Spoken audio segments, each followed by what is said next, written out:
ఆయన నా భర్త 4 గంటలకు లేచిండు. సౌండ్ వినబడుతుంది, కొంచెం సౌండ్. నా బిడ్డని నీ కాలు మొక్కుతా, నన్ను ఇసపెట్టు, మా అమ్మ దవాఖానకి వేసుకుపోతుంది, మా అమ్మ లేదు నేను బతకది, నువ్వు నాకు వినబడతలేదు చెప్తుండంటాడా అలా బిడ్డకి ఇట్లా అన్నదని.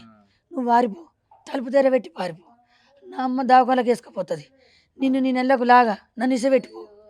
నా అమ్మ నన్ను బతికించుకుంటుంది, నన్ను చంపకి నన్ను పానం పోతుంది, గింత ఉన్నది చంపకంటే మెడక పట్టి గట్టిగా వచ్చి చంపిన కీకలు కొడితే వాళ్ళ అమ్మ లేస్తుందని అన్నాడు.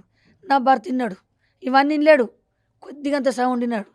ఈయన వారికి అనే ట్రాయ ఏమో ఎత్తుంది అటు ఏమో లొల్లానంటే తలుపులు గుద్ది గుద్ది గుద్ది సగమేనా. అరియా సిట్టి సిట్టి అంటే ఆడు ఏమంటాడు గుర్తేనా, జాంత్రం ఆడుకున్నట్టు కిలకిల నవ్విండు. సిట్టి పండుకో ఊకొరిపిస్తావు, పండుకో సిట్టి.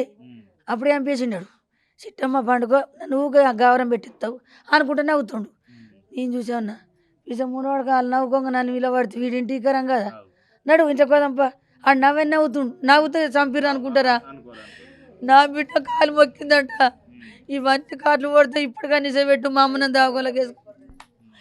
మా అమ్మ వచ్చి ఇక్కడ మళ్ళీ మొహం కడుక్కొని బయటకు వెళ్ళి ఇక ఆయన నేను బేరెత్తే చప్పండి ఉన్నాడా, బయటకు వెళ్ళిన నిద్ర పడతలేదు, ఆకిలు ఉడుచుకుంటున్నా.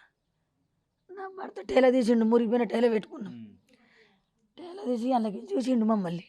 మా ఇంట్లో వాళ్ళు ఇద్దరం ఉన్నాం కదా, అబ్బా మా అత్త మామ బయటనే ఉన్నారు అని లేచిండు, కొల్లెం గట్టిగా పెట్టిండు, పారదేసిండు, వచ్చిండు కోలిగేటుకు మందు పెట్టుకున్నాడు, తోముకుంటుండు. తోముకొని నా దగ్గరికి నా ముంగడికి వచ్చిండు. నేను అడుగుతా ఏమో సౌండ్ వినవాడే అన్న, ఆయన మోపరికి ఇటు ఇటు అన్నాడు, అడిగేయండు, నోట్లో నీళ్ళు పోసుకున్నాడు, బండి అందుకున్నాడు. ఇంకా నేను అడుగుతా అంటే వారికి నాకు దొరకలేడు, ఇక బండి అందుకున్నాడు, ఉరుకుడు పెడుతుండు. అంటే ఆ టైంలో పోయేటప్పుడు ఏమన్నా ఆయన షర్ట్ మీద ప్యాంట్ మీద ఏమైనా రక్త మార్కలు బట్టలన్నీ ఇప్పిండు, మంచం కింద పెట్టిండు, కొత్త వేసుకున్నాడు దువ్వని వాడు చూసుకుంటుండు. నేను వచ్చిన అటు పోతుండు, మాట్లాడిన ఇడ్లీ దోశదైనా పోతున్నట్టున్నాడు, ఎప్పుడు ఇడ్లీ దోశనే పోతున్నాడు.